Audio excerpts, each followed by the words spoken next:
Step right up, ladies and gentlemen, boys and girls. Welcome to the most exciting carnival in town, where the fun never ends and the treats are simply irresistible. But today, we're bringing you something extra special: low-calorie carnival treats that are as delightful as they are guilt-free. Hey there, carnival enthusiasts! Are you ready to satisfy your cravings without breaking the calorie bank? Join me as we explore some mouth-watering treats that are sure to tickle your taste buds and keep you feeling light on your feet.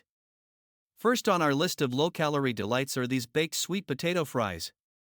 Crispy on the outside, tender on the inside, and oh so satisfying. These fries are baked to perfection with just a hint of olive oil and a sprinkle of seasoning. Trust me, you won't miss the deep fryer one bit. Just look at that golden goodness. It's the perfect snack to munch on while you wander through the carnival grounds, soaking in all the sights and sounds.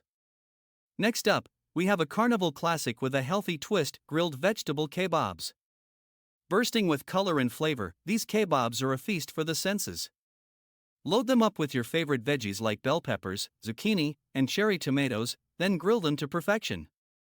It's a tasty way to get your daily dose of vitamins and minerals while enjoying the festivities. Just imagine sinking your teeth into these juicy, charred veggies. It's like a flavor explosion in every bite. Last but certainly not least, we have a refreshing treat to cool you down on a hot summer day: fruit skewers with yogurt dip. Sweet, juicy fruits like strawberries, pineapple, and melon, served on skewers and paired with a creamy yogurt dip. It's the perfect balance of sweetness and tanginess that will leave you feeling refreshed and energized. Just look at these colorful creations. They're not only delicious but also packed with nutrients to keep you going as you conquer the carnival. And there you have it, folks. Low-calorie carnival treats that are big on flavor and light on the waistline. So go ahead, indulge in the fun of the carnival without the guilt. Until next time, happy snacking!